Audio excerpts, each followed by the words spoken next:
mukawirin tazkiratal lizabil qulubi wal absar wa tafsiratal liulul albab wal itibar. Asyhadu an la ilaha illallah wahdahu la syarikalah wa asyhadu anna Muhammadan abduhu wa rasuluhu amma ba'd. Puji dan syukur kita panjatkan kepada Allah Subhanahu wa taala atas rahmat dan karunia yang dilimpahkan kepada kita.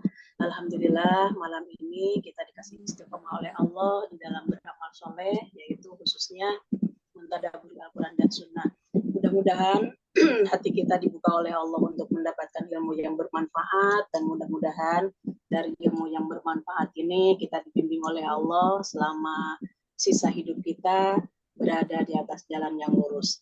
Dan mudah-mudahan kita semua dihimpun oleh Allah di dalam surganya tanpa hisab dan siksa. Amin ya rabbal alamin. Monggo Dok, ditampilkan ya Dok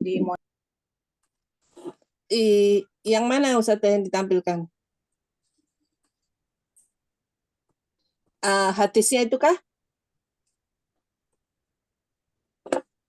Ustazah, Assalamualaikum.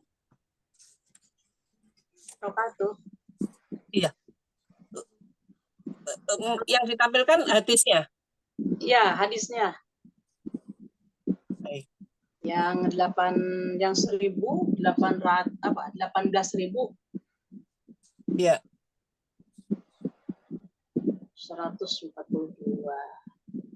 Nih. Ya. Baik. Mungkin Mbak Tuti dibacakan. Bismillahirrahmanirrahim.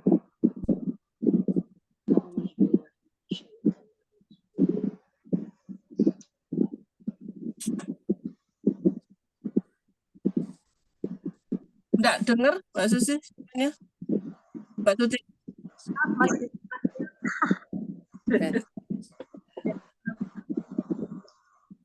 Telah menceritakan pada kami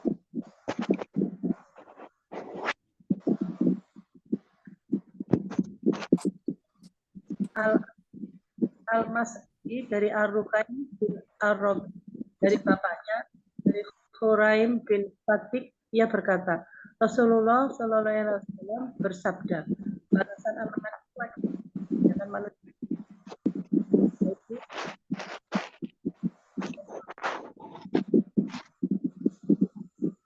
amalan yang dapat dan amalan yang akan dilipat gandakan menjadi sebuah kebaikan dan amalan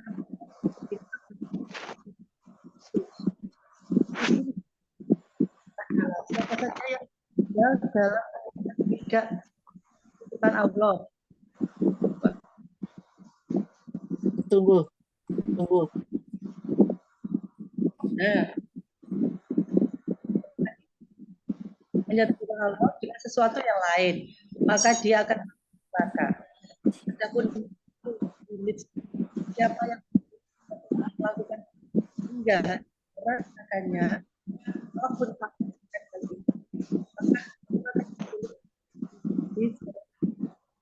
dan barang siapa yang baik, maka akan dicatat baginya 10 kebaikan semisal.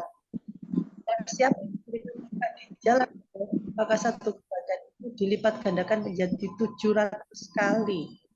Bukan manusia yang 4. Itu pertama, seorang yang mendapat kelapangan di dunia, namun di akhir yang dia dapatkan adalah kesempitan. Seorang yang mendapatkan kelapangan di akhirat, namun dia selalu berada dalam kegelapan di dunia. Dan yang ketiga, orang yang mendapatkan kelapangan di dunia,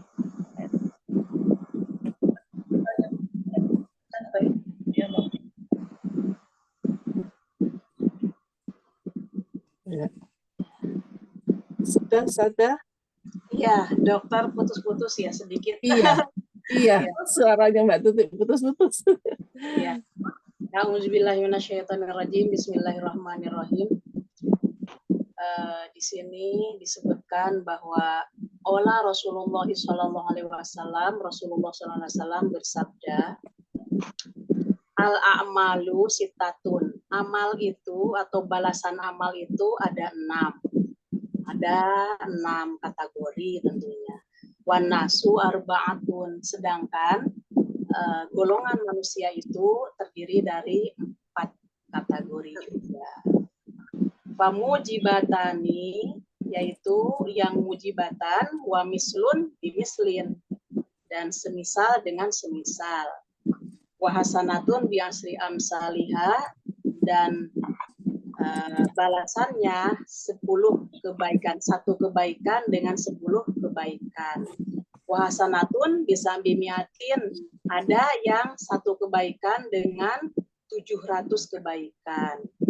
Fa'amal mujibatani, adapun yang dimaksud dengan balasan mujibatani itu, paman mata la yusyriku billah, siapa yang tidak mempersekutukan Allah, kalau dia meninggal, dakhalal jannah, dia akan masuk surga. Waman mata yusyriku billah syai'an dakhalan nar, maka barang siapa yang mati dalam keadaan mempersekutukan Allah, maka dia akan masuk ke dalam neraka. Yang dikatakan mujibatan itu berasal dari kalimat mujibun atau mujibatun. Mujibatun itu sesuatu kepastian, Dok, maknanya. Mujibatun itu sesuatu kepastian.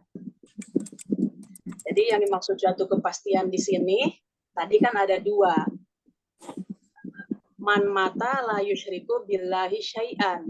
Siapa yang meninggal tidak mempersekutukan Allah sedikit pun, dakhalal jannah, maka dia akan masuk surga. Yang satunya, man mata yusyriku billah syai'an dakhalan nar. Barang siapa yang mempersekutukan Allah walau hanya sedikit, dakhalan nar, dia akan masuk ke dalam neraka. Untuk yang pertama, silahkan dalilnya dibuka di surat Al-Baqarah ayat 82. Surat Al-Baqarah ayat 82. Tuh. Mbak Suci nih, keluarin nih apa?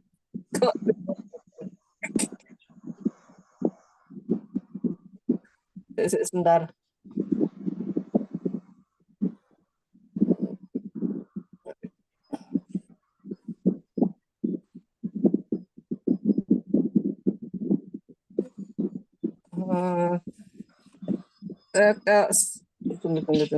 Tunggu.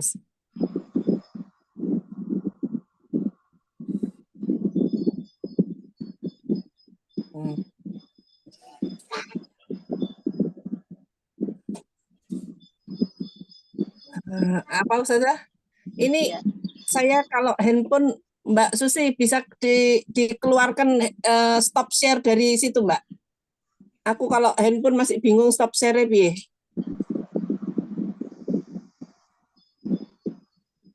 Dalil untuk yang pertama yaitu surat Al-Baqarah, surat kedua ayat 82. Oke. Ini desktop. Ya.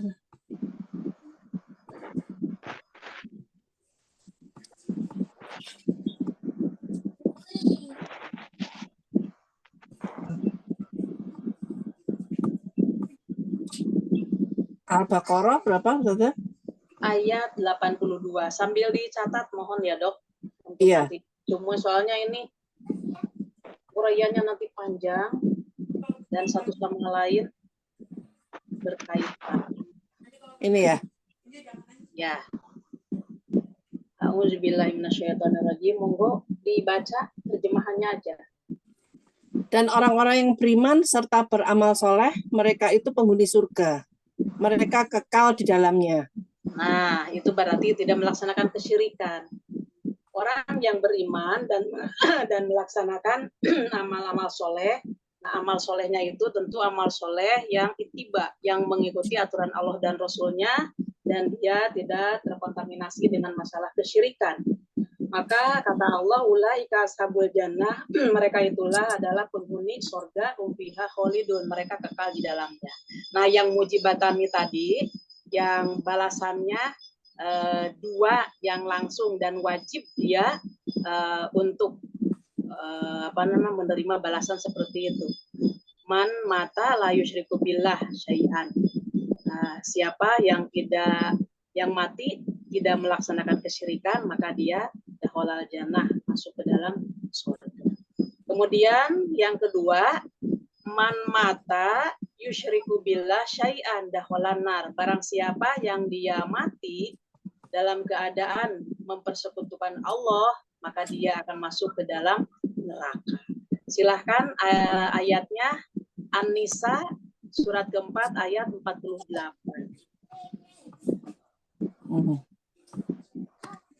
Oke, ayat 48 untuk rujukan yang kedua. 48 ya. Iya. 48.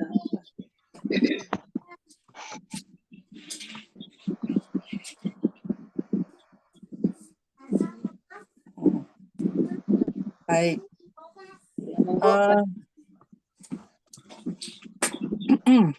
Mbak Uria, monggo bisa dibaca.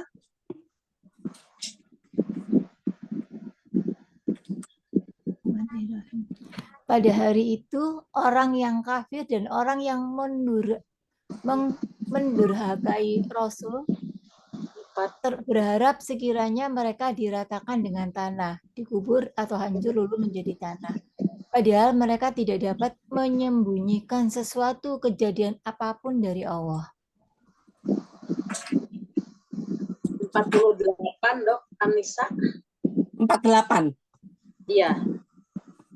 Nomor 48-nya ayatnya. Innallaha la yaghfiru ayyushraka bihi wa yaghfiru ma duna dzalik. Tunggu. Ditulis ya ini. Ini.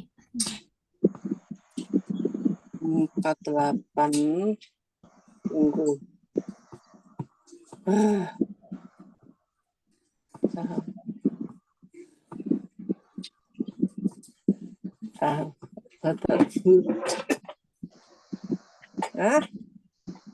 Satu lagi. Baik. Ini maaf ya. Mbak Uria, coba dibaca lagi. Ya, monggo. Mbak Uria. Sesungguhnya Allah tidak akan mengampuni dosa karena mempersekutukannya, dalam kurung syirik, dan Dia mengampuni apa dosa yang selain syirik itu bagi siapa yang Dia kehendaki. Barang siapa mempersekutukan Allah, maka sungguh dia telah berbuat dosa yang besar. Ya. Yang paling untuk dalil yang kedua ya, bahwa innallaha la yaghfiru ayyushraka bihi, sesungguhnya Allah tidak akan mengampuni dosa-dosa orang yang melaksanakan kesyirikan sebelum dia meninggal, kemudian waktu di dunianya itu bertobat, insya Allah dia akan diampuni. Tapi kalau dia dalam keadaan syirik, kemudian dia meninggal, maka oleh Allah tidak diampuni. Artinya dia akan masuk ke dalam neraka dan haram bagi dia surga. Satu lagi, Dok, di Al-Maidah, Dok. Surat ke-5.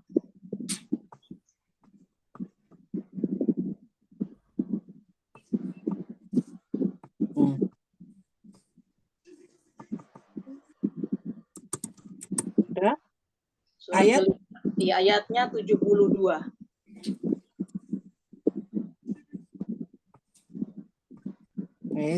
Saat ketemunya aja ya. Iya, 72.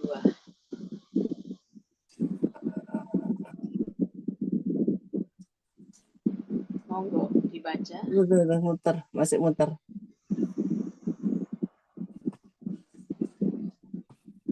Iya. Monggo, Dok. Dr. Wiwin, monggo.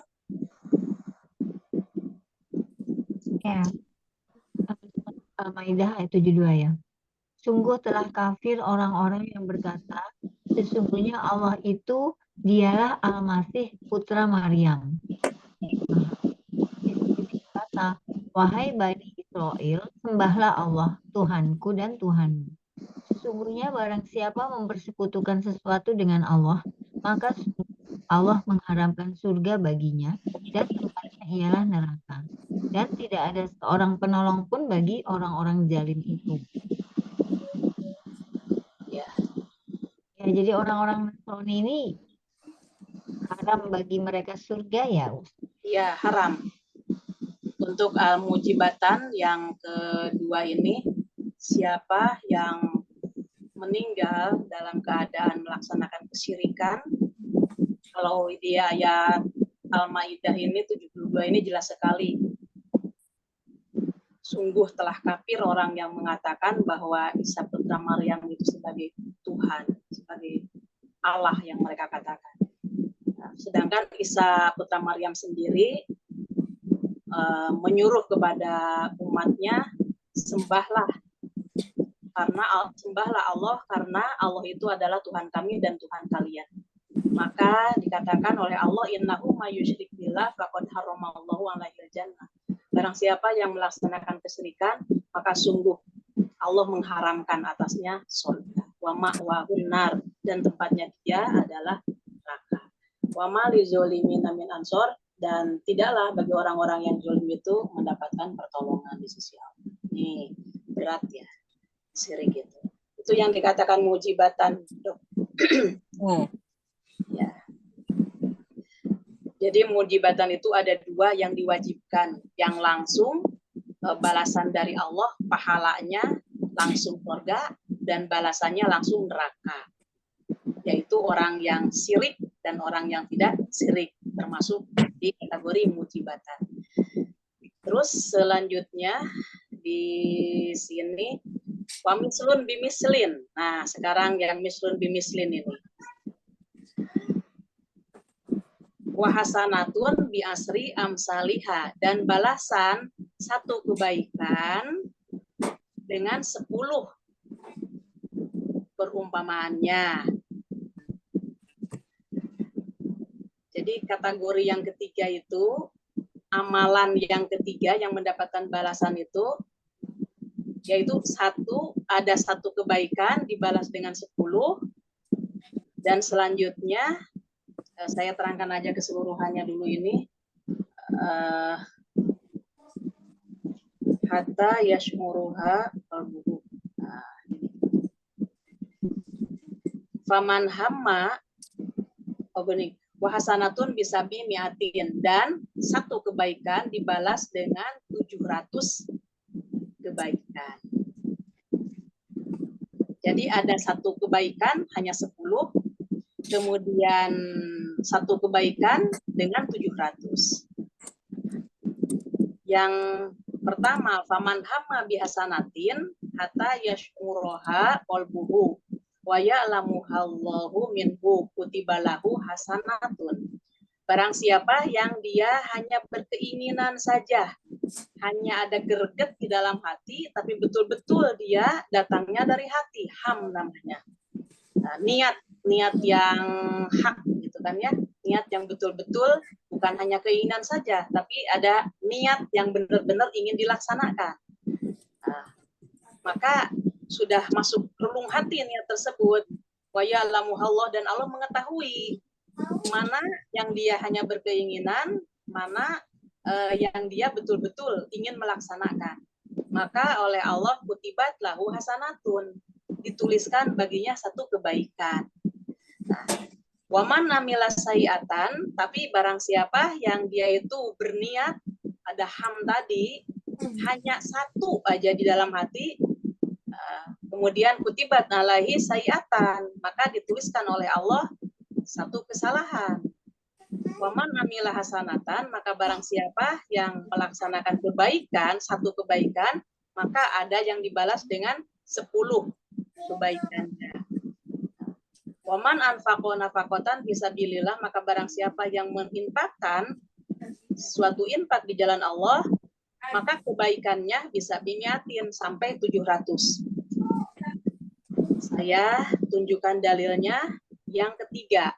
Man hamma bihasanatin hatta yashmuruha qalbuhu wa ya'lamullahu minhu kutibat lahu hasanatan. Silahkan ini di surat Al-An'am, Dok. Baik. Share-sharean itu mana? Al-An'am ayat 160.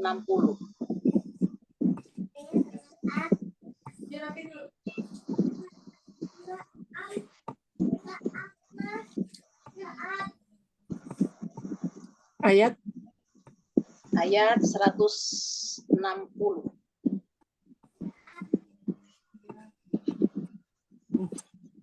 Al-An'am,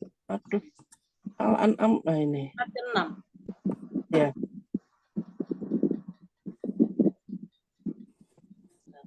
Monggo Mbak Susi. Bismillahirrahmanirrahim. Barang siapa berbuat kebaikan mendapat balasan 10 kali lipat amalnya. Dan barang siapa berbuat kejahatan dibalas seimbang dengan kejahatannya. Mereka sedikit pun tidak dirugikan. Ya.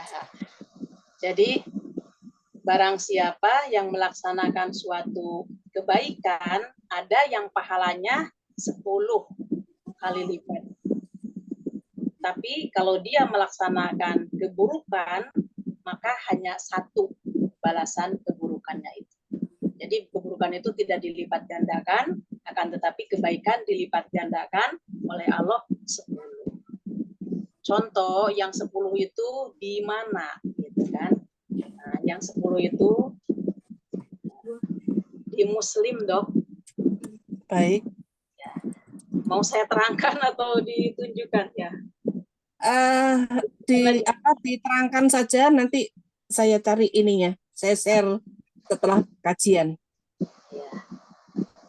Ini kalau umpamanya mau langsung ini di dalam masalah Isra Mi'raj ya. Ketika Rasulullah SAW melaksanakan Isra Mi'raj sampai ke langit ke-7, beliau itu nomor berapa Ustazah anunya? Muslimnya. Halaman 89, Ya. nomor hadisnya 137, Dok. Baik, Ustazah terangin sambil saya cari ya. Ya.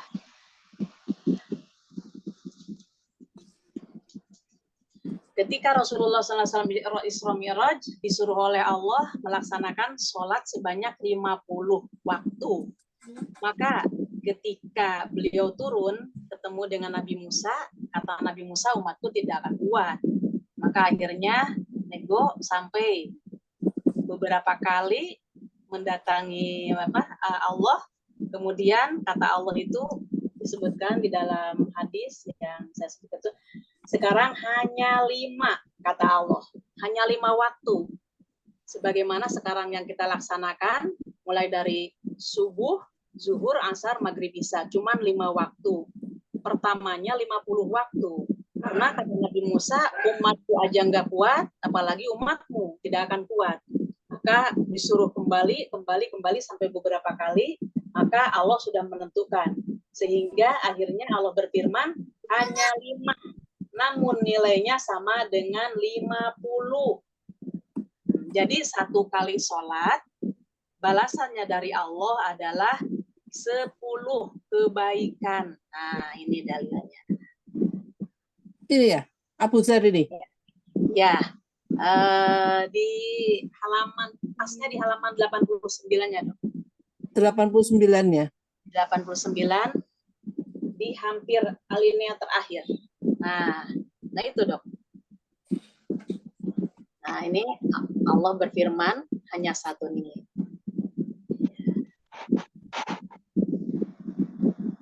Ini ya, Allah berfirman hanya 5 ini ya? Ya, betul. Allah berfirman hanya 5. Namun nilainya sama dengan 50. Berarti 1 kali sholat pahalanya 10. Nah, itu sholat. Maka ketika kita melaksanakan sholat yang 5 waktu, berarti kita mendapatkan 50 kebaikan di sisi Allah yang telah ditentukan. Gitu.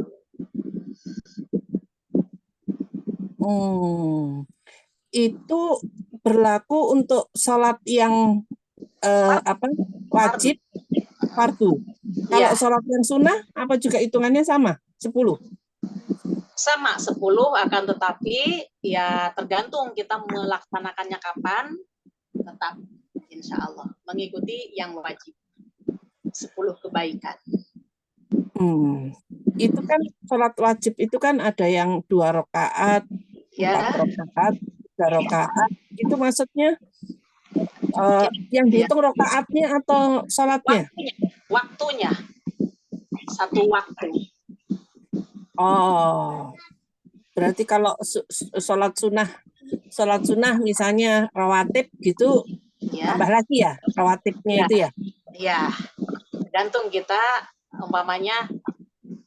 Makanya kan di dalam sholat duha 2 rakaat, nah berarti kan dia mendapatkan kebaikan. Tapi di selain sholat yang wajib itu keutamaannya disebutkan seperti 2 rakaat qobliyah subuh, maka pahalanya ya bagi orang yang melaksanakan sama dengan dia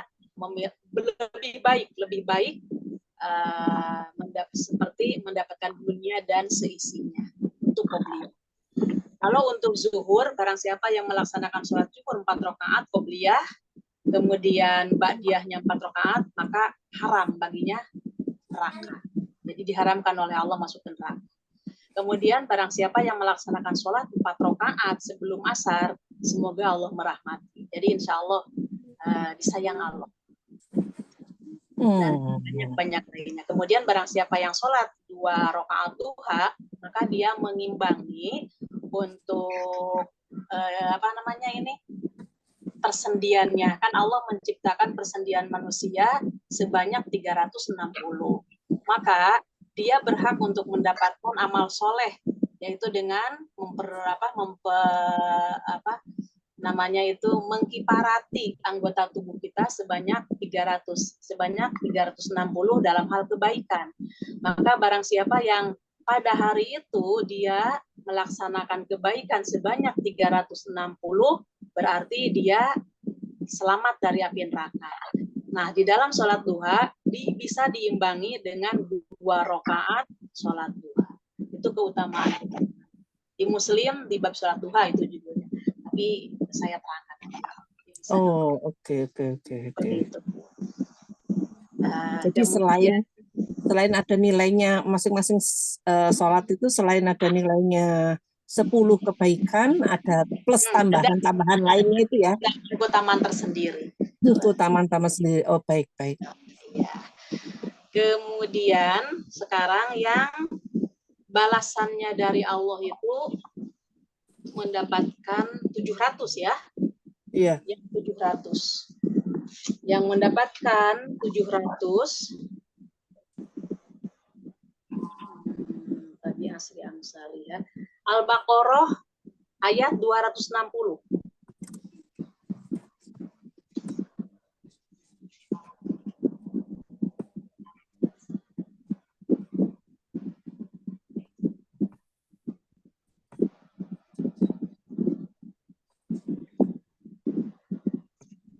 Mm-hmm.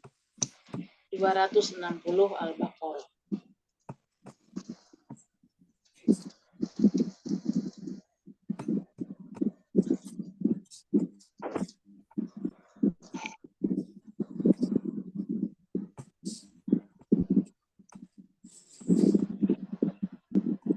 Baik.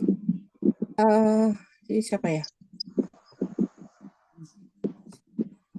Dian, Dokter Dian? Monitor? Ya. Dan ingatlah ketika Ibrahim berkata, ya Tuhanku, perhatikanlah kepadaku bagaimana engkau 200 mana ini ya? 260 dong. Apa? 160? 200. Iya, 260. Iya. Ya, benar ya. Ulangi Betul, lagi ya. Iya, betul ya. Udah. 200. Sebentar, Dian. 200 mohon maaf. 200 mohon maaf, Dok. 261-nya, Dok. 261-nya ya. 61. Nah, ini. tunggu muter masih. Ngeng. Baik. Ini. Monggo. Ya. Perumpamaan orang yang menginfakkan hartanya di jalan Allah seperti sebutir biji yang menumbuhkan 7 tangkai. Pada setiap tangkai ada 100 biji.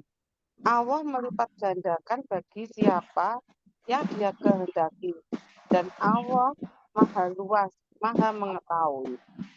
Nah, ini pahala yang disebutkan di dalam hadis tadi, bahwa orang tersebut mendapatkan pahala sebanyak 700 kali lipat dari satu kebaikan. Satu kebaikan dia mendapatkan 700 kali lipat. Yaitu pahala apa? Namanya pahala berinfak di jalan Allah. Di sini disebutkan lazina yunfiquna amwalahum fisabilillah. Perumpamaan orang yang menginfakkan hartanya di jalan Allah kama salihabatin, seperti perumpamaan satu biji. Membaca cabang sanabila, maka tumbuhlah dari satu biji tersebut 7 bulir. Di kulit tumbulatin mi'atu habbah. Dari satu bulirnya itu ada 100 biji. Seperti kalau saya istilahkan jagung gitu. Dari satu biji jagung kita nanam. Nah, satu pohon jagung itu dapat berapa bonggol ya? Itu 7. Nah, satu buah jagung isinya ada 100 biji. Maka ada 7, berarti 700. Wallahu yudhaifu lima yasa, bahkan Allah itu akan melipat gandakan lagi kepada yang Allah kehendaki. Wallahu wasi'un alim, dan Allah itu maha luas harta kekayaannya, maha luas ilmunya, maha luas segala-galanya. Alimun, dan Allah maha mengetahui siapa di antara hamba yang betul-betul mendapatkan balasan yang 700 tadi, ataupun hamba yang tidak mendapatkan. Nah, kalimatnya di sini yunfiquna amwalahum fisabilillah, yaitu orang yang menginfakkan hartanya di jalan Allah. Nah, kalau dulu di jalan Allah penekanannya itu di jihad di jalan Allah ketika orang-orang melaksanakan perang melawan orang-orang kafir, kemudian dia membawa perbekalan sendiri, ataupun kalau tidak membawa perbekalan sendiri, ada orang yang memberikan bekal kepada orang yang mau jihad itu. Kalau sekarang itu kan kita tidak dihadapkan dengan masalah perang, maka di jalan Allah itu segala sesuatu yang untuk meninggikan kalimat Allah itu adalah di jalan Allah. Contoh, kalau orang tersebut dia itu sebagai penyebar agama, maka ketika kita menginfakkan sesuatu kepada orang tersebut, insya Allah lipat gandanya menjadi 700.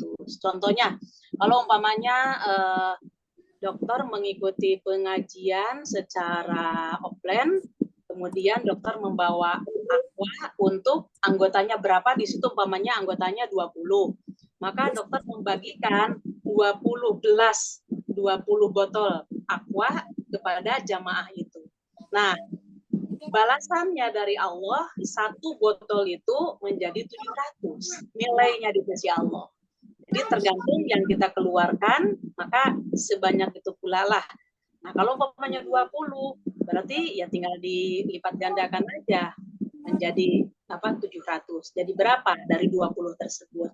Nah, itu adalah menginfakkan harta di jalan Allah. Dan lain-lain sebagainya yang berkaitan. Jadi di jalan Allah itu artinya yang diperintahkan oleh Allah yang berkaitan dengan masalah harta kekayaan. Maka ketika kita menginfakkannya diniatkan karena Allah, insya Allah dia akan mendapatkan 700 kali lipat. Monggo, ada pertanyaan, Dok? Enak yang punya duit lah, Ustazah. Ya mudah-mudahan walaupun kita tidak punya duit, ya kita punya aqua, membelikan aqua 1, kemudian sambil lewat ada orang yang lagi duduk yang kita bayangkan dia kehausan, ya udah itu beli aqua yang 1.000 rupiah umpamanya, yang 1 gelas itu kasihkan kembali kepada kita 700. Jadi apapun yang berkaitan pembiayaan di dalam jalan Allah, Allah akan memberikan pahala kepada kita seperti itu. Sampai mohon maaf, kita ngisi bensin yang ketika kendaraan kita itu dipakai untuk jihad di jalan Allah, kita mau berangkat mencari nafkah. Kalau suami itu kan mencari nafkah. Nah, apapun yang dikeluarkan, bahkan itu kan untuk biaya sendiri, maksudnya kendaraan sendiri, insya Allah itu termasuk harta yang dikeluarkan di jalan Allah. Iuran apapun yang berkaitan dengan di jalan Allah, maka dia akan mendapatkan lipat gandanya seperti itu.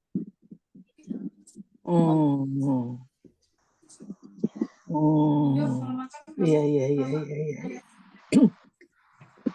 Maksud saya kalau orang yang kaya itu kan peluang untuk dia beramal lebih besar ya. Betul dok. Lebih besar dan lebih banyak, insya Allah. Maka dulu kan sampai ada di zaman Rasulullah itu sahabat-sahabat yang datang kepada Rasulullah, ya Rasulullah, ada orang yang kaya, dia bisa berinfak dengan hartanya, katanya gitu. Sedangkan kami ini tidak bisa. Maka kata Rasulullah, bukankah bolehkah aku tunjukkan kepadamu yang bisa menandingi? Ya Rasulullah, saya sangat senang. Ucapkan subhanallah. Maka dia dengan ucapan subhanallah, Allahu Akbar, la ilaha illallah, alhamdulillah, senang sekali si orang yang miskin itu.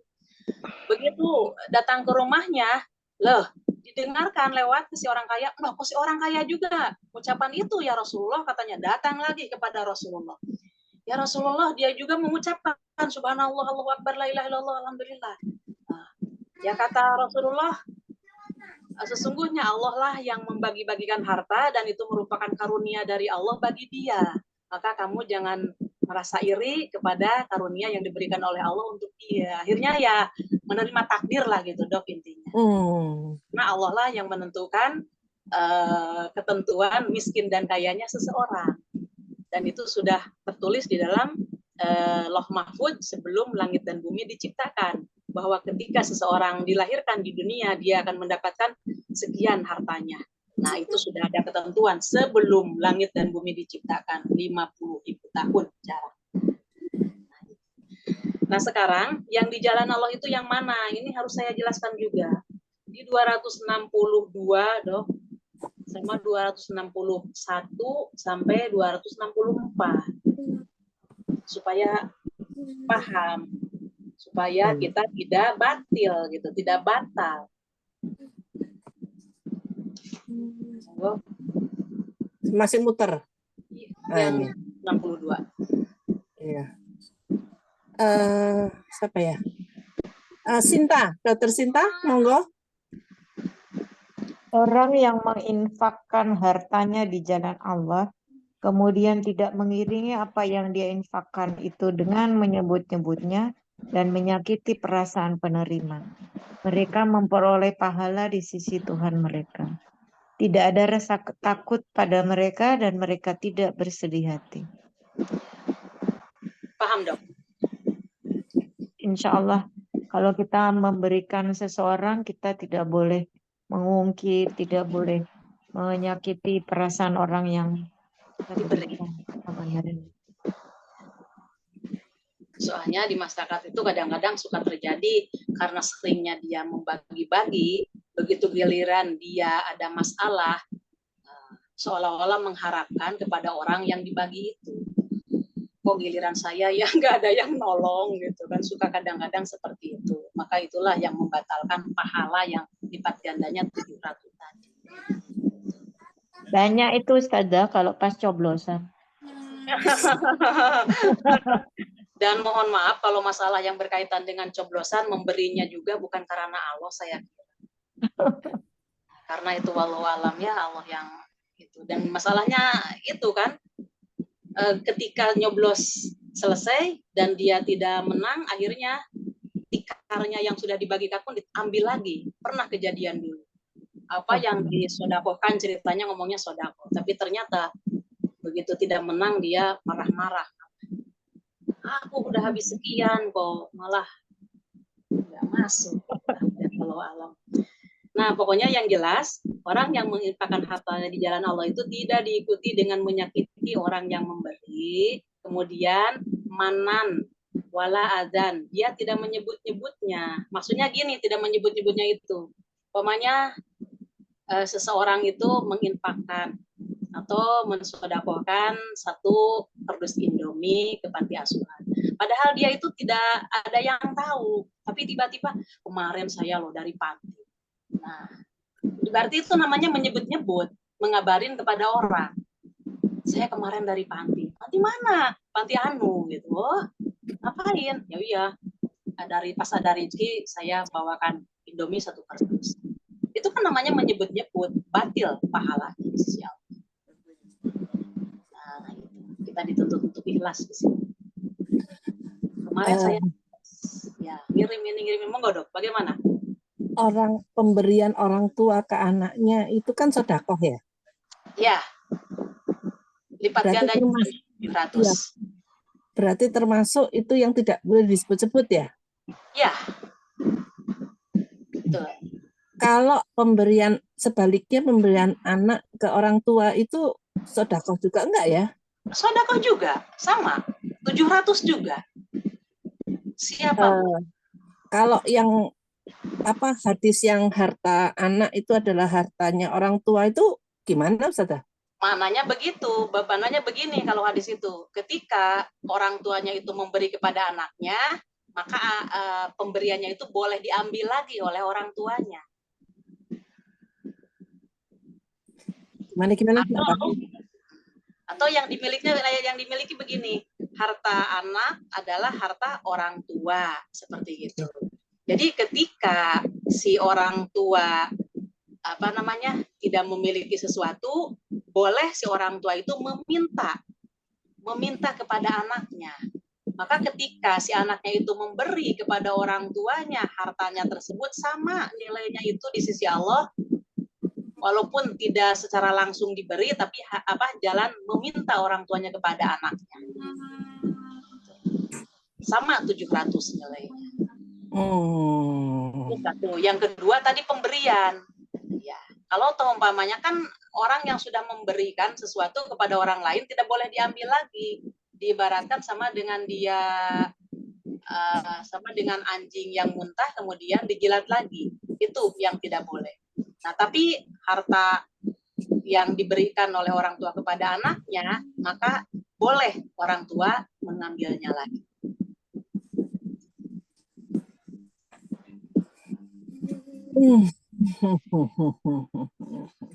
Iya. Ustazah, biasanya kalau kita memberikan sesuatu mungkin tidak mengungkit-ungkit atau apa ya, tapi di dalam hati itu kayaknya kalau dicuekin, tidak diucapin terima kasih, itu kadang ada rasa enggak enak. Seolah-olah itu kita kasih itu dia senang apa enggak kita enggak tahu karena ya udah diterima gitu aja gitu loh. Kadang-kadang saya merasa saya kok cuma mengharapkan terima kasih padahal yang saya harapkan seharusnya ridho Allah bukan ucapan terima kasih dari dia, tapi secara hati kecil itu kadang ngomong piye to wong iki seneng apa ora dikei ngono lho. Nah, di Islam itu orang yang diberi sama orang yang memberi punya dalil sendiri-sendiri, artinya punya kewajiban untuk melaksanakan isinya Al-Quran dan Sunnah. Di dalam Al-Quran jelas gini, dalilnya yang mana ya? Saya lupa lagi, tapi saya akan terangkan gini. Ketika kita memberi, orang yang mencari keridhaan oleh Allah dari Allah itu, maka dia wala syukron gitu. Tidak perlu ada ucapan terima kasih dari orang yang diberi. Saking dia niatnya karena Allah, maka dia sampai ucapan terima kasih dari pemberi pun dia tidak mengharapkannya. Itu satu. Bagi orang yang memberi, saking ikhlasnya karena Allah. Tapi bagi orang yang diberi itu harus dia mengucapkan terima kasih, artinya harus bersyukur gitu. Maka ketika diberi itu ucapkan terima kasih, bahkan harus didoakan orang yang memberi tersebut. Bahkan di dalam Islam itu kalau dia diberi sesuatu, maka hendaklah dibalas dengan yang lebih baik dari pemberian itu. Kalau umpamanya seorang diberi sebuah pisang, maka diusahakan dia untuk membalasnya lebih daripada satu pisang. Itu di Islam. Gitu. Tapi bagi orang yang memberi tadi, sampai saking dia harus karena Allahnya, jangan sampai mengharapkan, sampai terima kasih pun dia tidak usah mengharapkan gitu. Itu ada dalilnya langsung. Cuman saya lupa itunya di Al-Qur'an itu. Kalau mau dicari di indeksnya itu terima kasih. Nanti akan muncul. Sebenarnya udah tahu Ustazah kalau itu kita tidak boleh mengharapkan terima kasih, tapi nggak tahu ya hati kecilnya kadang-kadang ada rasa jengkel. Ya. Makanya dididik yang diberi itu harus mengucapkan dan bahkan harus membalas gitu. Kalau umpamanya dia bisa membalaskan, maka ucapkanlah dengan doa. Nah, jazakillah khairan kasiro, jazakumullah khairan kasiro. Semoga Allah membalasnya yang lebih besar dan yang lebih banyak dari yang diberikan oleh ibu kepada saya, gitu kan? Nah, itu apa namanya ibadah yang dilaksanakan bagi orang yang diberi. Jadi harus dilatih hati ya, Ustazah ya. Sudah tahu dalilnya, tapi ya itu kadang terbersih di dalam hati. Wong iki piye to sajane dek iki seneng apa orang. Kadang terucap loh Ustazah. Misalnya saya pulang dari mana terus saya ngoleh-ngolehin driver ya. Terus dia meneng wae dia kowe iki jane seneng apa ora to. Terus tak kei. Kok gak ada ucapan sama sekali ya gitu. Astagfirullah. Kesel kita. Iya Astagfirullah pun. Ya mungkin harus sering latihan aja kitanya, Dok. Iya betul ya Allah. Latihan karena Allahnya itu mudah-mudahan aja. Nah, ya semoga itu Allah mampukan. Iya. Ya si yang yang diberi itu tadi harus refleks gitu. Aduh terima kasih jazakillah khairan katsiran. Nah gitu kan. Harusnya begitu gitu. Cuman mungkin dia ilmunya tidak paham. Akhirnya ya dia atau mungkin Dok ngucapin terima kasih cuman kitanya tidak dengaran mungkin gitu. Biasanya kan kalau hanya terima kasih aja kan semua yang diberi pun biasanya refleks gitu. Enggak kok Ustazah, memang ada orang-orang yang tidak terbiasa dalam mengucapkan terima kasih. Jadi ada, saya memperhatikan mungkin mereka dari kecil atau dari rumah tidak ada didikan untuk mengucapkan terima kasih. Jadi memang sebenarnya kita juga salah, ngapain kok mengharapkan terima kasih, sedangkan kita tahu bahwa mereka itu mungkin tidak terdidik untuk biasa mengucapkan terima kasih. Parentingnya mungkin salah kaprah. Baik. Bagi orang, saya lanjutkan lagi, bagi orang yang tadi betul-betul tidak mengharapkan terima kasih dan betul-betul karena Allah dan betul-betul dia tidak menyebut-nyebutkan yang diberikan tadi, maka wala khaufun alaihim wala hum yahzanun. Mereka tidak ada rasa takut dan tidak pula mereka bersedih hati. Kapan itu terjadi? Ketika sakratul maut. Semua orang kan kalau sebelum kita meninggal ya termasuk saya pun, aduh gimana nanti kalau sakratul maut kan ada rasa takut. Kemudian takut siksanya Allah. Kemudian kita merasa bersedih hati dengan berpisahnya dengan keluarga, berpisahnya dengan dunia. Di situ ada rasa sedih, rasa takut dengan siksanya Allah. Tapi saya mengharap atas rahmatnya Allah.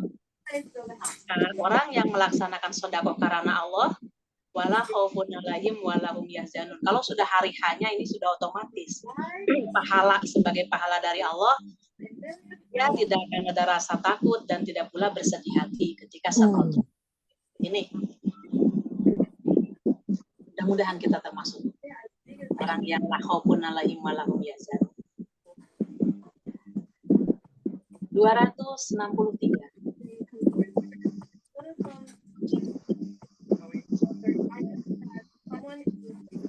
Baik. Ibu Erna Ponorogo, monggo.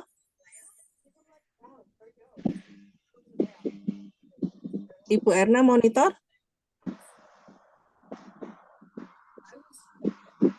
Nggak monitor kali ya. Baik, saya yang baca. Perkataan yang baik dan pemberian maaf lebih baik daripada sedekah yang diiringi tindakan yang menyakiti. Oh, Allah Maha Kaya, Maha Penyantun. Oh, iya. Jadi sedekah tadi itu yang pahalanya 700 kali itu, kalau diikuti dengan tindakan yang menyakiti, maka itu akan kalah batal kalah dengan perkataan yang baik dan pemberian maaf ya. Ya. Yang dikatakan pemberian maaf di sini biasanya kan suka ada orang yang minta-minta datang ke rumah kita, kemudian dia umpamanya mohon maaf Pak lewat aja, kadang-kadang spontan dia suka ngomel, apa namanya punya kok nggak mau ngasih, ya, kadang-kadang udah kata-katanya itu nggak enak gitu. Kadang-kadang yang paling yang jelas itu saya pernah mendengar langsung ada si ibu-ibu bunda, 2 orang bunda, pakaiannya muslimah banget, seperti mau berangkat ke pengajian gitu, bawa maaf gitu. Kemudian dia datang suatu saat, mohon maaf gitu kan, itu apa namanya, ya maksudnya tidak mau memberi gitu orang yang bersangkutan. Kata-katanya nggak enak loh. Dia pakaiannya seperti itu, kemudian dia itu seperti orang yang nagih utang gitu loh, keliru jika dia minta, padahal kan kita nggak punya utang, kok kata-katanya nggak enak gitu. Kita jadi memaafkan, udah maafkan aja orang yang seperti itu. Kan kita sudah ngomong maaf ya, hari ini saya nggak bisa memberi, udah baik-baikan, tapi dia balasannya dengan tidak baik. Biasanya itu terjadi. Atau gini juga di antara kita yang dikasih, biasanya suatu saat mungkin dia qadarullah ya, dikasihnya itu kurang serp dengan hati pemberiannya itu. Ngomongnya barang sudah seperti ini dikasihkan. Ya enggak boleh kita ngucapin gitu kepada orang yang memberi. Walaupun sedikit tuh ngasih kok cuma segini, nggak boleh juga kita mengatakan gitu. Berarti itu tidak bisa menjaga marwah seorang muslimah.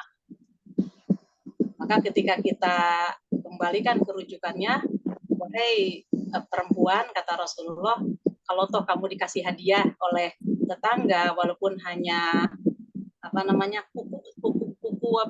kuku kambing gitu kan, jangan menghina kepada yang memberi, karena pada hakikatnya yang memberi itu adalah Allah. Udah kita terima aja, bismillah, berusaha di situ untuk tidak menyakiti gitu. Walaupun umpamanya bagaimana kalau di dalam hati, itu urusan kita dengan Allah, dan itu tidak tercatat sebelum itu terungkap kepada orang tersebut.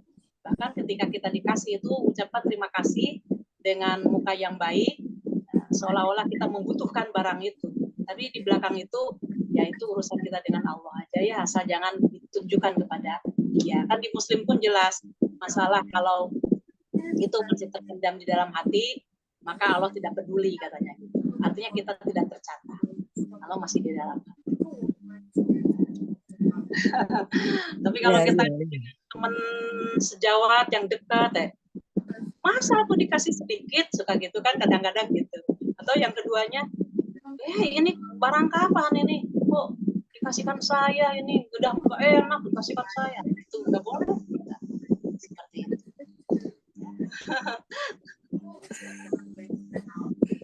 Iya.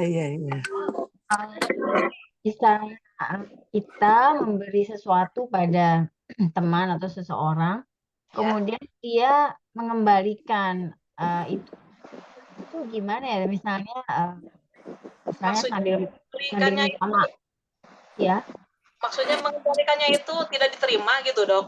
Iya, jadi dikembalikan. Jadi saya nggak bisa nerima ini, gitu pokoknya. Misalnya ini kita memberi seseorang, misalnya sebelumnya kita mungkin ada marah-marahan gitu mungkin ya. Kemudian kita kirim hadiah lah, permintaan maaf gitu. Tapi kemudian misalnya saya dikirim tuh saya nggak mau, Paling dia nih bohong-bohong nih, minta maafnya, saya kembalikan aja. Itu gimana ya Ustazah ya? Suudzon itu namanya, Dok, harus diajak ke An-Nur ya, ke Jamaah An-Nur untuk ngaji supaya jelas dalilnya. Suudzon.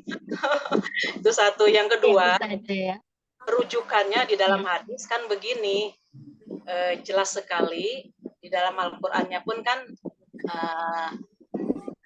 sebelum diminta maaf, orang yang bertakwa itu memaafkan. Kemudian di dalam hadisnya, ketika Umar bin Khattab dikasih sesuatu oleh Rasulullah, Umar bin Khattab pun menolak. Jangan dikasihkan kepada saya, ya Rasulullah, kasihkan aja katanya kepada orang yang lebih dari saya. Ya, maksudnya orang yang tidak mampu gitu. Maka kata Rasulullah, ambillah, kasihkan kepada yang lain gitu, masih nolak. Maka selanjutnya kata Rasulullah, ambillah. Kalau kamu membutuhkan, silahkan kamu menggunakan. Tapi ketika kamu tidak membutuhkan, kamu bisa bersedekah lagi kepada yang lain. Gitu. Cuman yang tadi Dr. Win katakan, mungkin sebelum-sebelumnya kan kita mau berbuat baik, ataupun dia apa namanya, ya itu mungkin ada sedikit suudzon aja, Dok.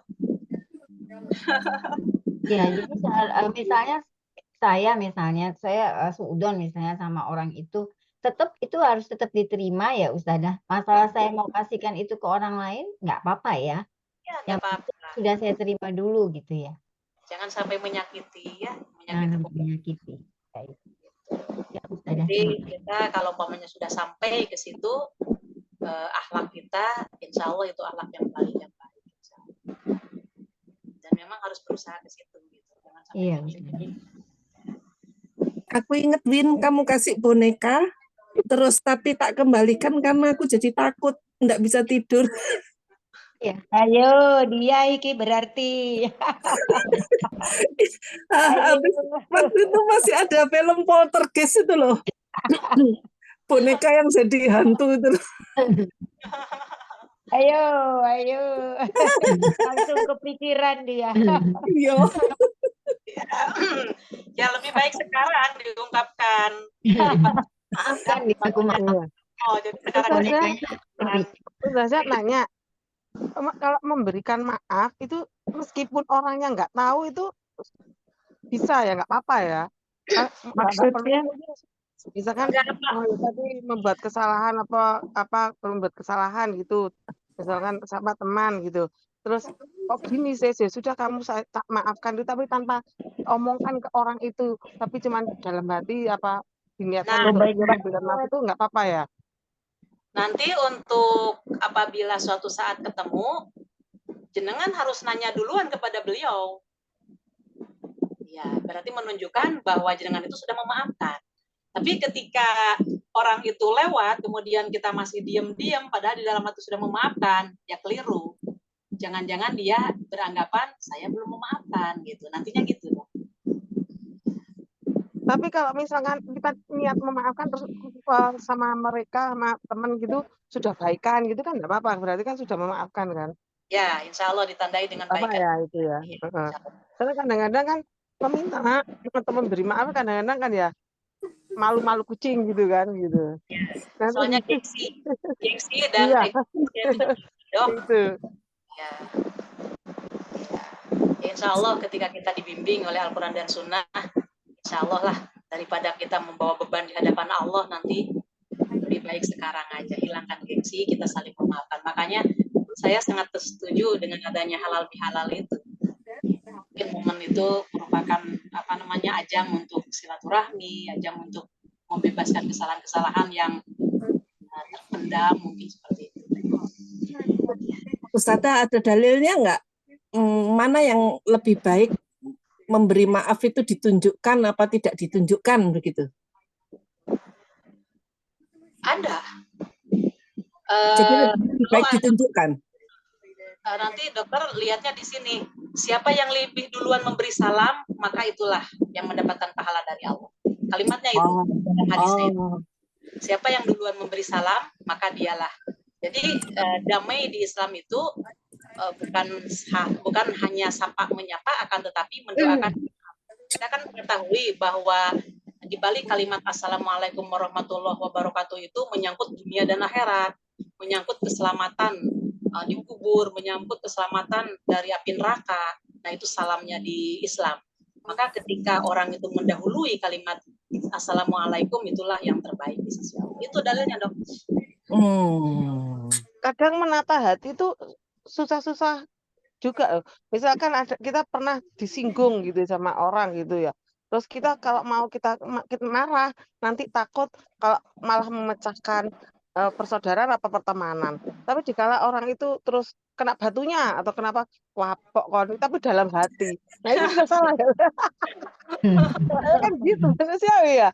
Kita kalau waduh aku tersinggung tapi ngomel-ngomel sendiri kalau misalkan diucapkan kan nanti bisa menimbulkan pertengkaran apa-apa gitu. Tapi ketika orang itu kena batu terus apa wapokmu kapan maring apa nyinggung aku gitu lagi kena apa gitu. Itu tuh sudah nggak betul ya. Menata hati gimana menata hatinya itu. Ya selama itu masih ada di dalam hati, maka Allah tidak peduli itu. Itu di jilid 1 di Muslim itu, Dok. Islam yang baik itu. Jadi selama itu masih di dalam hati, Allah tidak peduli. Artinya ya tidak tercatat keburukan kita, tapi jangan dinampakkan. Atau kita mau pura-pura kepada orang tersebut, aduh hati-hati ya lain kali, atau kita sambil gimana, tapi hati seolah-olah puas gitu, kapok. Mohon maaf itu udah jangan. Kadang-kadang ngedumelnya sama orang yang terdekat dengan kita gitu loh. Misalkan kita ya tadi loh gitu gini mangkel aku gitu tuh. Nah, itu udah salah ya. Sudah satu kejahatan itu. Nggak boleh. Loh, iya, padahal mangkel gitu. Tapi orangnya nggak tahu, tapi kita di depannya dia baik-baik saja. Tapi aku tadi loh diginikan, mangkel aku kok kan gitu ya. Tapi di orang yang terdekat misalnya sahabat kita gitu, itu sudah nggak boleh ya. Nggak boleh ngomel-ngomel di belakang dia gitu. Karena begitu diucapkan sudah ada catatan itu.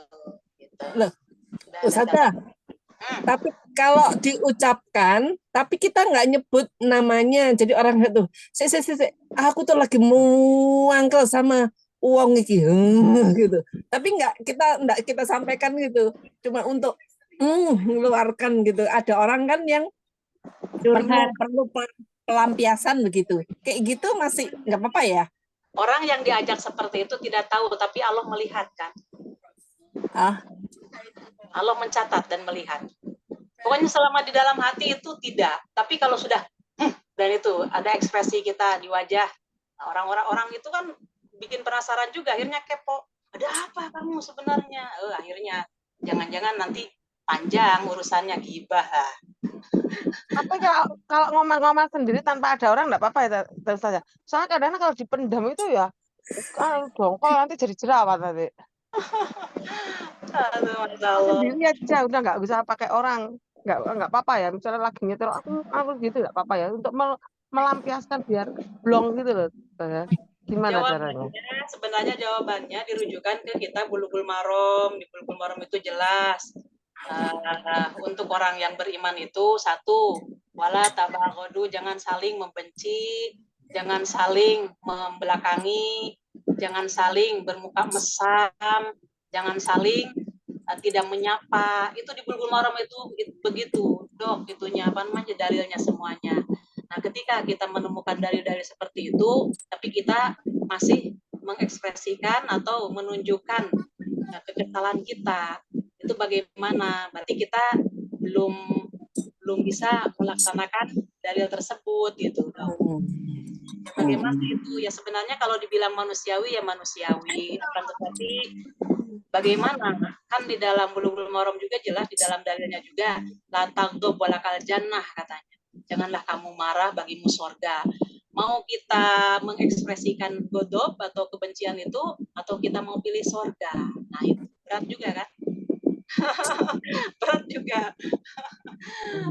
Subhanallah. Ya pelan-pelan insya Allah lah. Pelan-pelan insya Allah nanti akan terkuasai. Jadi alasan manusiawi itu sebetulnya tidak boleh ya. Artinya kita berusaha menuju menjadi yang baik itu ya. Iya. Berusahanya seperti itu. Makanya itulah yang dikatakan akhlakul karimah. Terus kita kan dokter mungkin pernah mendengar juga ketika Rasulullah lewat, diludahin gitu. Bagaimana sikap Rasulullah kepada orang tersebut? Malah ketika beliau tidak diludahin satu kali, beliau kaget pun nggak ada yang ludahin. Akhirnya dikejar itu orangnya, taunya sakit. Akhirnya Rasulullah mendoakan kepada orang itu. Akhirnya orang itu kan malu sendiri. Nah itu akhlak Rasulullah. Ada bertanya ya, tadi hubungannya dengan sedekah. Itu kalau kita ini Ustazah, istilah gratifikasi ya, orang memberi tetapi ada maunya, itu gimana di dalam Islam? Apakah ada? Ya berarti bukan karena Allah, ada sesuatu. Sama dengan pencoblosan sesuatu. Gitu. Waktu nyoblosan gitu. Ya itu bukan karena Allah. Allah Maha tahu. Makanya di sini kan di kalimat di ayat 261 kan ada kalimat wallahu wasi'un alim, dan Allah itu maha luas dan maha mengetahui. Maha mengetahui niatnya seseorang yang mau bersedekah tadi gitu. Allah maha mengetahui.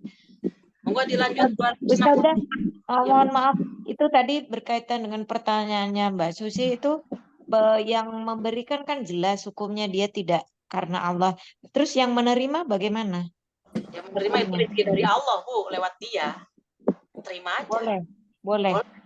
Ya. Oke. Lanjut 264, Dok. Monggo. Baik, Dr. Wiwin silakan. Wahai orang-orang yang beriman, janganlah kamu merusak sedekahmu dengan menyebut-nyebutnya dan menyakiti perasaan penerima, seperti orang yang menginfakkan hartanya karena riya atau pamer kepada manusia dan dia tidak beriman kepada Allah dan hari akhir. Perumpamaannya orang itu seperti batu yang licin yang di atasnya ada debu. Kemudian batu itu ditimpa hujan lebat, maka tinggallah batu itu licin lagi. Mereka tidak memperoleh sesuatu apapun dari apa yang mereka kerjakan, dan Allah tidak memberi petunjuk kepada orang-orang kafir. Tuh, lebih jelas sekali ini. Monggo, Dok. Ya, kalau kita nyebut-nyebut pemberian kita, apalagi nyebut mamer-mamerin itu percuma sekali, jadi nggak ada apa-apanya, udah cuma aja kayak membuang sesuatu ke laut, nggak ada bekasnya gitu ya. Rugi di dunia, rugi di akhirat. Rugi di dunia, hartanya dia kalau di akhirat dia tidak punya apa-apa. Itu yang membatalkan sedekah tadi, satu menyebut-nyebut, kedua menyakiti orang yang memberi, ketiga dia merasa riya dengan pemberiannya itu. Tiga, virus ini jangan dipelihara gitu, supaya kita mulus. Sampai Allah di sini menunjukkan orang yang ada salah satu dari sifat tiga itu, mereka tidak bisa mendapatkan layak diruna ala syai'in, dia tidak mendapatkan pahala sedikit pun. Bima kasabu, apa yang telah dia keluarkan dari infaknya itu. Wallahu la yahdil qaumal kafirin, dan Allah tidak akan memberikan hidayah kepada orang-orang yang kafir. Bahkan orang yang melakukan salah satu yang tiga tadi, la yu'minuna billah, dikatakan oleh Allah, mereka termasuk orang yang tidak beriman kepada Allah dan tidak pula dia beriman kepada hari akhir. Sampai seperti itu tingkatannya di sisi Allah itu. Makanya kita betul-betul harus menjaga dalam masalah sedekah ini. Ada pertanyaan?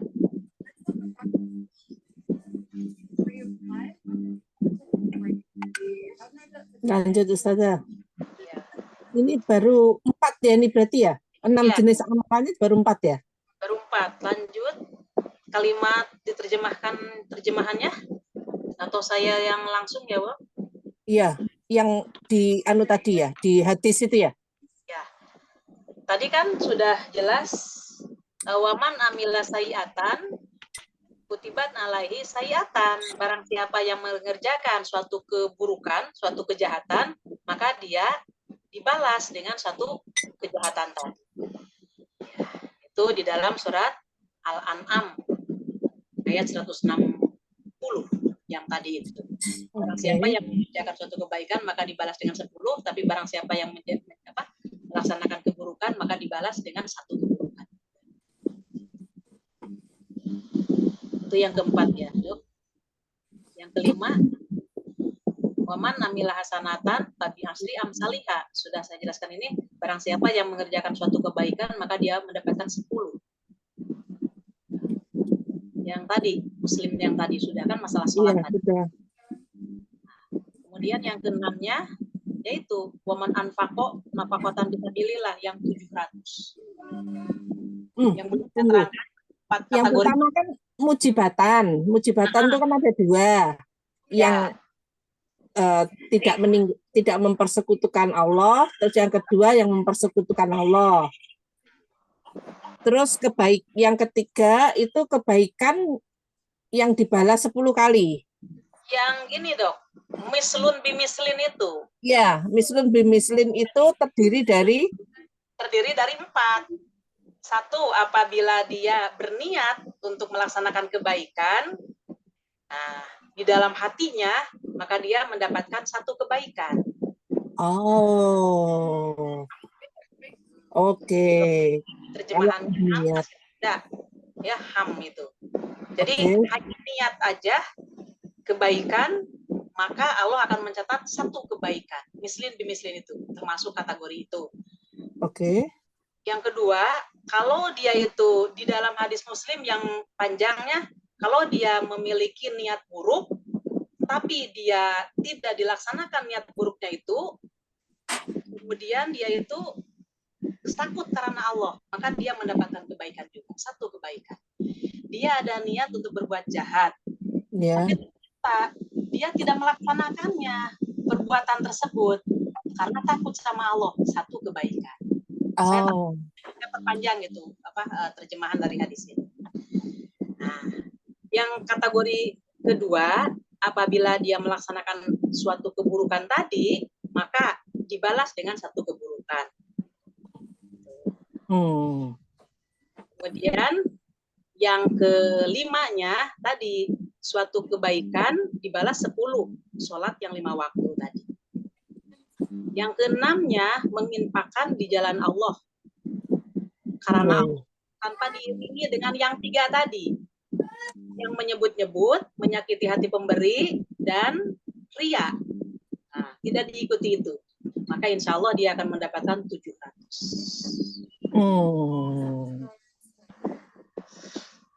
Sekali lagi saya terangkan kategori amal, balasan amal itu ada 2. 1 kategori mujibatan, yang kedua kategori mislun bimislin. Yang kategori mujibatan yang tadi sirik, yang kedua tidak sirik. Kemudian yang mislin bimislin ada 4, yaitu apabila dia apabila dia berniat untuk suatu kebaikan tapi belum dilaksanakan, maka Allah memberikan pahala 1 kebaikan.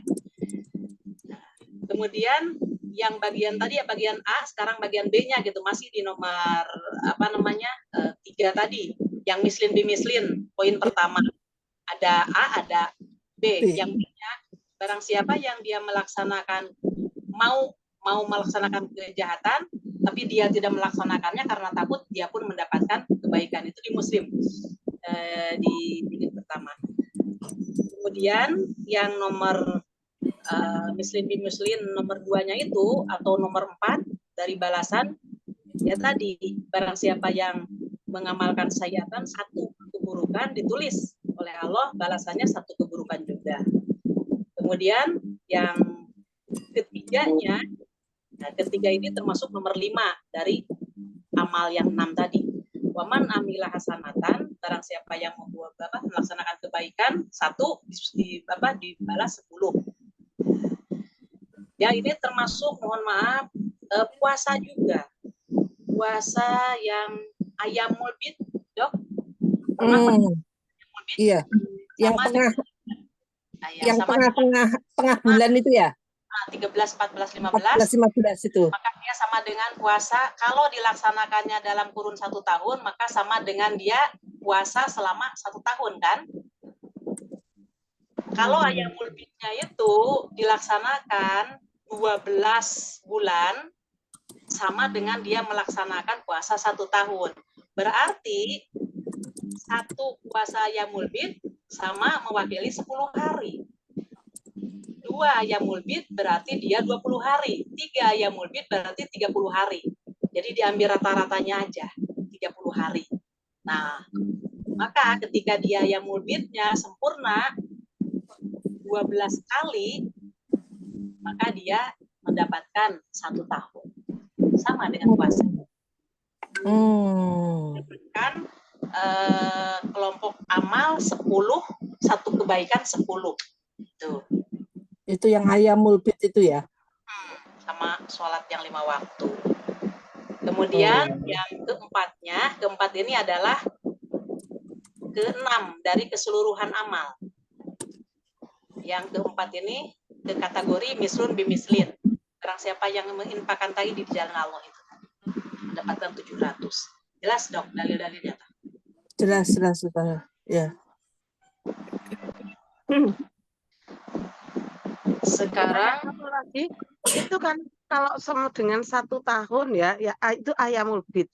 Gimana kalau puasa Senin Kemis terus rutin tuh enggak termasuk 1 tahun itu ya, atau puasa Daud itu enggak termasuk ya, sama dengan 1 tahun berpuasa? Kebaikan 10 juga sama, cuman tidak disebutkan. Kalau toh kita umpamanya mau melaksanakan hari Senin, berarti Senin itu dianggap 10 hari gitu kan. Tinggal menghitung aja gitu. Kita hari Senin, berarti kita mendapatkan 10 hari. Dianggap gitu kan di sisi Allah. Nah, terus semuanya terus seperti itu.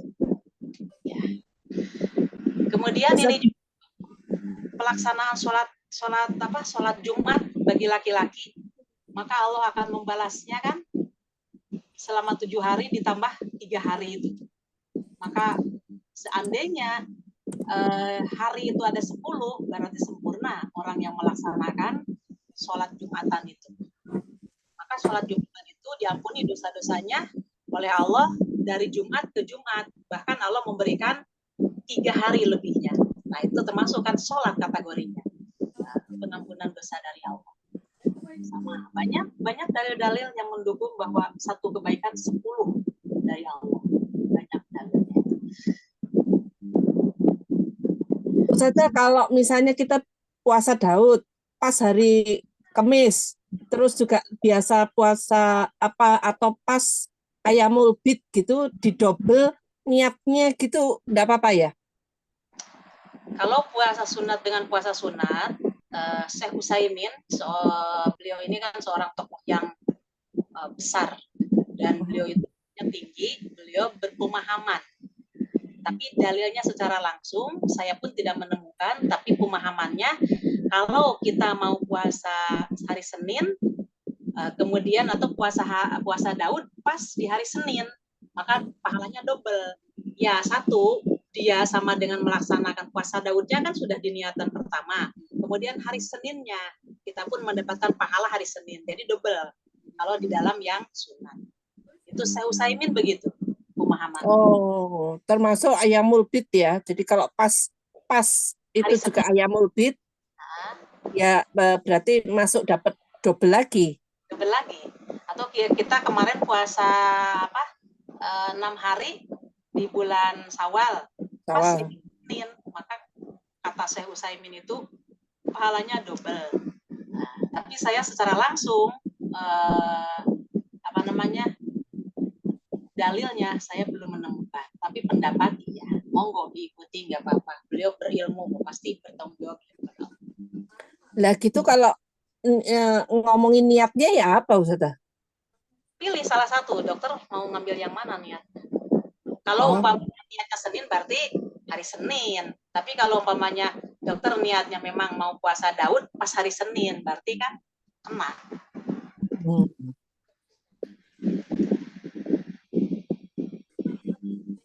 Oh, sama kayak sholat. Kalau sholat di masjid itu kan ada apa ya? Apa masuk masjid itu sholat apa? Tahiyatul masjid. Kalau misalnya waktunya mepet, kita masuk masjid, terus sudah adzan kan kita bisa rawatib gitu ya? Nah, yang qobliyah ya tahiyatul masjid gitu, diniatkan satu. Diniatkan satu. Niatkan satu itu milih salah satu atau didouble? Ya Saya monggo mau yang mana. Tapi kan kalau umpamanya dokter niatnya qobliyah berarti tahiyatul masjidnya tidak terbawa. Tapi kalau dua-duanya mau tahiyatul masjid sama sama qobliyah khawatir ya. sama rawatib, monggo. Nah kalau pemahaman Syekh Utsaimin kan itu sunat dengan sunat, gitu kan? Jadi insya Allah mendapatkan. Ya saya juga punya pendapat tersendiri gitu. Saya kan boleh saja sama, boleh saja memiliki sama pemahaman, boleh juga kan tidak. Masalahnya kan tidak langsung merujuk. Tapi saya ngambilnya ke inamal a'mal binniyat gitu. Nah pun saya ngambilnya inamal a'mal binniyat. Di rawatib sama tahiyatul masjid pun inamal a'mal binniyat. Saya di situ rujukan saya gitu. Iya. Siap. Yang 4 orang ini ya, manusia ada 4 golongan ini yang belum saya jelaskan, Dok. Minggu depan ya, Ustazah ya. Minggu depan masih minggu kelima. Ya, monggo insya Allah. Iya. Ya mulai jelas, Ustazah. Ya baik. Matur nuwun. Mudah-mudahan apa yang kita pelajari di malam ini dijadikan oleh Allah ilmu yang bermanfaat dan semoga kita dibimbing oleh Allah untuk bisa istiqomah dan mudah-mudahan di usia yang boleh jadi tidak sampai 50 tahun lagi mungkin, mudah-mudahan Allah memberikan husnul khotimah dan mudah-mudahan Allah memberikan kemudahan ketika kita maut. Mudah-mudahan Allah menyimpan kita di dalam surga firdaus Allah tanpa hisab dan siksa. Amin. Ya rabbal alamin. Lihaza astagfirullah li wa lakum subhanakallahumma wa bihamdika asyhadu an la ilaha illa anta astaghfiruka wa atubu ilaik. Rabbana atina fid dunya hasanah wa fil akhirati hasanah wa qina adzabannar. Wassalamualaikum warahmatullahi wabarakatuh. Waalaikumsalam. Salam. Terima kasih. Saya tutup. Tutup. Iya. Ya, terima kasih. Mbak Susi 700 ya. Dapat 700 kali lipat ya. Amin jadi host. Amin. Amin.